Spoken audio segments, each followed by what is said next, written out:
श्री गोपाळ कृष्ण भगवान की जय। लीळा नंबर 166। मनुष्य विक्री ऐकण्याप्रसंगी अभयदान।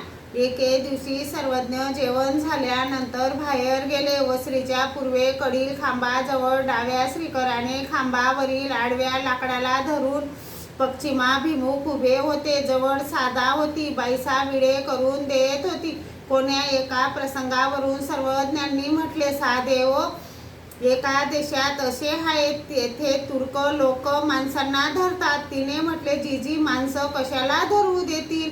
ती काही गुरं आहेत?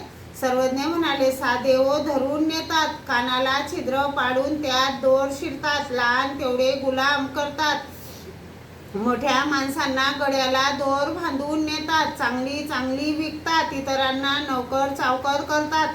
साधेव, आता येथे असे घडेल, दुसऱ्या एका देशातील धरून नेतील व तिसऱ्याच ठिकाणी विकतील, काहींना बंदिवान करतील। साधाने म्हटले, जीजी, ती काय माणसं नाहीत, ती काय गुरं आहेत, ज्यांना धरून नेतील? सर्वज्ञ म्हणाले, साधेव, ते बलवान आहेत, जबरदस्तीने दोर बांधून नेतील। मग साधाच्या अंगावर भीतीने काटे उभे राहिले व भयभीत होऊन म्हणाली, जीजी, असे दृश्य मला दिसू नये जी।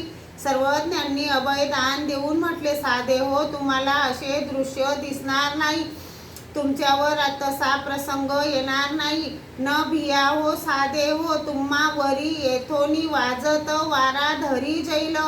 श्री गोपाळ कृष्ण भगवान की जय।